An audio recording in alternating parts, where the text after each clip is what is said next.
Oh. Devin should be back any moment now with the Equinox. But... Oh, hey, Devin. Oh. Yeah. Why aren't you wearing any pants? Oh, man, you don't want to know what I had to do to get this. What is that? It's Equinox. You wanted Equinox, right? We're going to review it, right? Hello, Devin. No. I was talking about the beer. Equinox by Lagunitas. Oh. You weren't asking for the 1970s independent horror film Equinox? No. Oh! Welcome to Weston's Beer Corner. Well, Weston and Devin's beer corner. Yeah. We're doing That's it. Equinox today from Lagunitas, which is a pretty popular beer these days. They started out in San Francisco. They just opened up a brewery over in Chicago the end of last year, or the mid of last year, maybe. Definitely making a name for themselves, for sure. And it's due to mostly their hoppy quality and bitter units quality. They say that, beer is supposed to be bitter, which I agree with. Well, It's definitely a West Coast beer because they use a lot of hops. I like the design, like the Scarface. Very Scarface, right? Yeah. And East Coast beers are very caramely most times, but you won't see caramel in Lagunitas probably to their deathbed. So what category of beer is this? Is that this would be genuine pale oat ale? Yeah. Well, 1 pint and 6 fluid ounces out of this. Alcohol percentage is 8% by volume. So, first brewed in 1995. ... Brewed today in a time of change. It'd be something good to have with our chips up here. Obviously, it's Kind of a tart, citrusy scent to it. yeah. They like to put citrus qualities to really accent it, and I like that. Without it, you wouldn't taste more of the other flavors too. It kind of brings out a lot of the oats and stuff like that.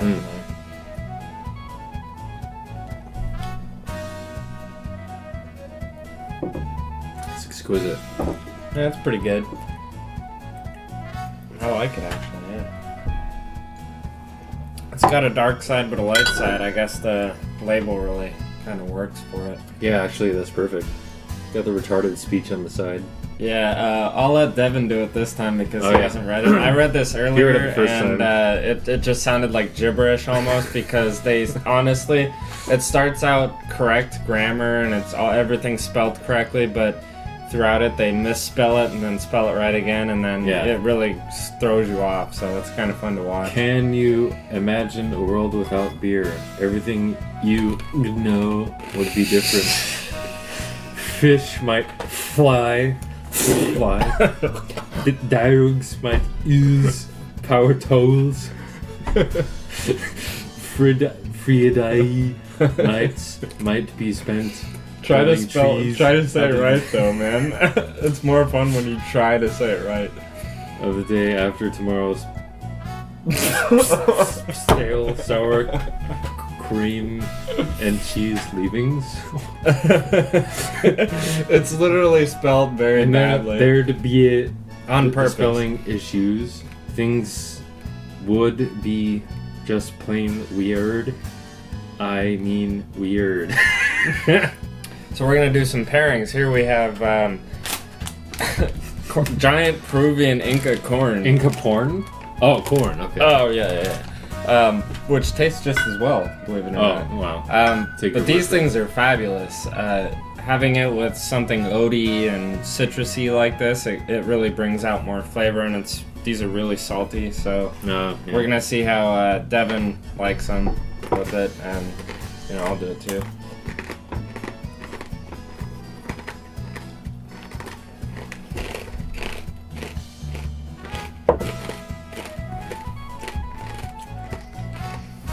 It overlaps perfectly like an expert surfer.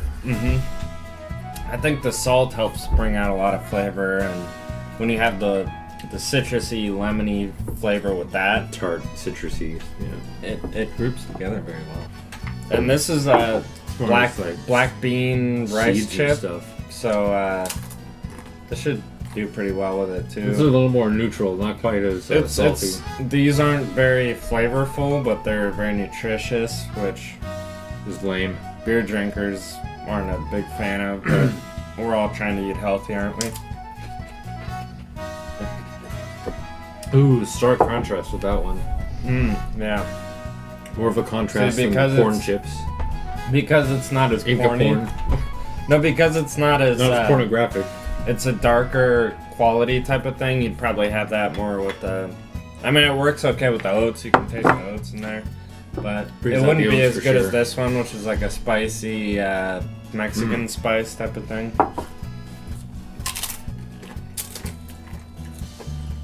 And a little more zest. It's a lot zestier. Which works well with citrus most times, so that's a good thing.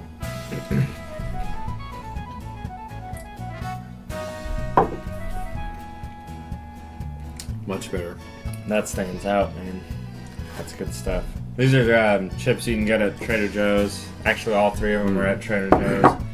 And then you have Equinox, which is sold just about... Lagunitas is sold everywhere these days. It used to just be small liquor stores. But I think overall the best match would be the corn nuts. You know, the Peruvian corn nuts. Did you say maybe like a taco dish or something? Yeah.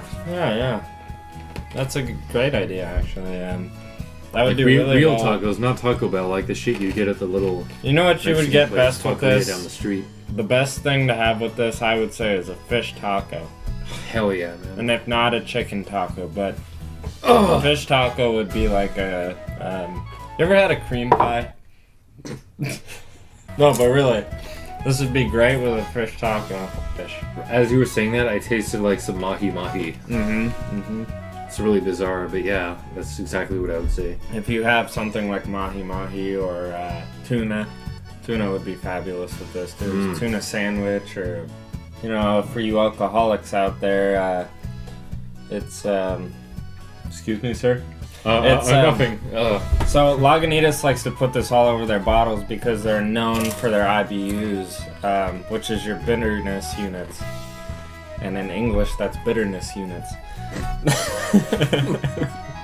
One thing I can't tell you is what OG is.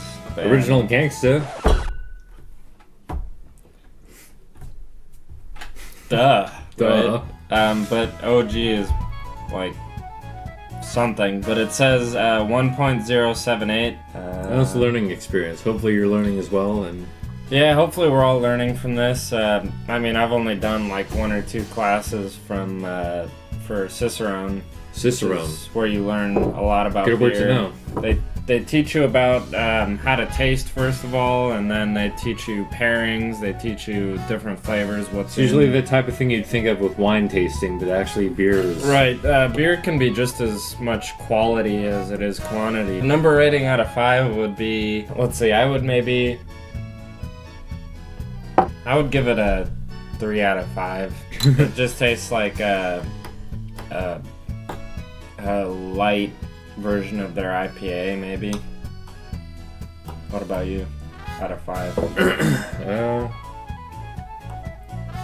Keeping in mind I'm not a Lagunitas expert or anything. Probably... But you had the nighttime. Nighttime is a very good one for me. Oh, I love nighttime. I would give that 5 out of 5 because I thought it was here. great. It tastes sort of... You can still taste their number. Character, Their right? character, yeah. A little bit higher, man, like an even 4. Yeah. But overall, thumbs up, you'd recommend it? Yeah, I'd recommend it, yeah. Equinox, the invisible barrier between good and evil. We're eating leaves instead of smoking them. These artichokes, we boiled the shit out of these, but they're still good. Well, we just saw the Equinox. It's a 1970, technically a 1967 student film by Dennis Muren, who would go on to be the 9-time Academy Award winner for visual effects. And it had to do with Star Wars, right? Yeah, he did Star Wars, Jurassic Park. Could see Honestly- kind of like a making of sort of deal, you know? Yeah. How he came to be famous. Honestly, stuff like this is more inspirational to me than... I mean, I love Lord of the Rings and Star Wars and that kind of thing, but This shows you to see where it came from. Yeah, this shows you that you can make movies. Yeah, like it shows you that you can make movies. The average man can make something, and it's not. This isn't. We're not talking about Shakespeare here, obviously. We're not. Yeah. We're not even talking about Star Wars. Well, basically, we should probably get into the plot of this at some point. Yeah, you should probably tell them now. So, if you've seen The Evil Dead, this is a PG version of The Evil Dead, where a bunch of kids go out in the wilderness to a cabin owned by a professor, and they learn through. Which is really a plot for like a slasher film, but it doesn't go to slasher film. It's like, it's a tale as old as time. It's like an unslasher film, sort of. Yeah, it's a tale as old as time, song as old as rhyme, Beauty and the Beast. Which is funny because the alternate title for this is The Beast. Is it? Yeah, so basically these teens go into this wilderness and they find a cabin, find it all smashed in.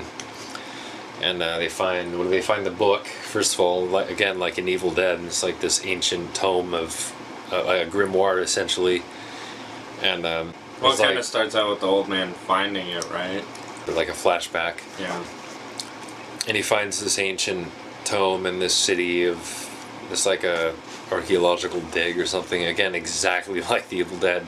Yeah. But the people behind the Evil Dead claimed it wasn't the inspiration or anything. Well, we should mention, first of all, there's actually 2 versions of this that you haven't seen the proper... I only saw one, yeah. This was picked up for distribution by Jack H. Harris. I know he hired somebody to direct additional scenes. Same cast and everything, but is kind of dubbed over. The whole thing is dubbed. It's really obvious dubbing, too. Well, at least he was bad voice interested acting. in finding the original people that put it together and Yeah. had all of them do it. Nowadays, that would never happen. The new one, they added footage of, like, there's a sheriff character called Mr. Asmodeus. Gee, I wonder if he's gonna be a devil or something, Mr. Asmodeus. And he, like, rapes one of the girls and he turns into the devil. But honestly, the simplicity of the student film, I think, made it a little easier to swallow. If you pour in all these lavish production values and make it more of a professional-looking film, the schlockiness is kind of harder to swallow, right? Uh-huh. Yeah. Whereas if it's a student film, you're like, okay, they're working within their means, and they... Honestly, there's times where, like I was telling Devin, where if you're watching it, you kind of think of, well, this is just boring. Like, what's going to happen? You know, is there anything it's that's character gonna development, but the characters are planks of wood. So nothing actually happens where it's like dramatic, but there are times when dark things happen and it's creepy and it's interesting. Yeah, the fact that it's really low budget and they have the cool part is thinking back, like Godzilla, like the old Godzilla, thinking back like, wow, they did this back then. The first Godzilla was only a student film. Like, it's wow, still really insane. atmospheric. You really get the sense of old school weird fiction, like Lovecraftian. Creepy, yeah. And they do it simply through the use of a theremin and stop motion effects. They go a little too crazy with the theremin at times. Oh yeah, there's like a green gorilla thing with fur, with tusks, and there's like a giant Cro-Magnon giant with a loincloth, and that's kind of But they're terrifying. kind of like, they're kind of boring. That was the boring part for me for watching certain Godzilla movies, that, you know, it's just corny and weird looking and clay, like it's just gonna fall apart on set. Yeah, there's a novelty to it. The interesting part is this idea that these average people like you and me stumble upon this anomaly. It's like an invisible barrier between dimensions, the Equinox, you know? Yeah. And they stick their hand through it, and which is cool. It's cool. But it's interesting. More than anything, I think it's interesting. If you're gonna take a positive out of it, it's because it's not that like great. The dark, ominous tone that comes in at parts that's creepy, not scary, but creepy. Yeah. That happened. I mean, if you're looking to be entertained, I don't know if I'd really recommend this. Unless you're already into this. If you're looking for an action movie, which I'd say about 90%, 80% of people nowadays are just looking for an action movie with a big bang. There's no bangs in that, so. Oh no, this is very slow, but I would say it's actually to the service of the story in a way. Yeah. But for me, it's like, because I read a lot of sci-fi and write a lot of sci-fi, for me it's like an Arthur C. Clarke novel where you're like, it's really eerie and it's weird and it's cool, it's interesting, but there's nothing that, like, You know, the thing you're usually waiting for in a movie or a book, it doesn't happen in there. So the subtitle to this version that we saw tonight was Equinox: A Journey into the Supernatural, and yeah, that is exactly what you get. yeah, but you don't get the supernatural that you're thinking of for like paranormal activity or something. Again, it's just never really, it's never explained. It's just you get some kind of occult vibe from it, but Because I mean, there's a lot of sci-fi in there that's. Oh yeah, there's the whole thing about, you know, parallel dimensions and stuff. And which I think they wanted to get into. I don't know if they were going for like demon. There was more stuff. occult stuff than sci-fi, but it kind of felt like a sci-fi story. But they like intertwined the two in a way. I don't know if they were trying to do that or what. They had a love for the medium, you can tell. They actually had a cameo by an acclaimed sci-fi author, I think is Fritz Lieberman. Fritz Lieberman. Which is he's actually heard of him. He's really into sci-fi, and I'm really into sci-fi. I haven't read his stuff, but he is a pretty big name. But he plays the professor in this who finds the book and all that shit. Basically, I would recommend this to people who are into film and into indie filmmaking and just seeing just what you can do. If you do want to check it out and you're worried about it being a waste of your time, it's not much It's only time. an hour and change, so you don't have to worry about that. This is cat urine. Okay.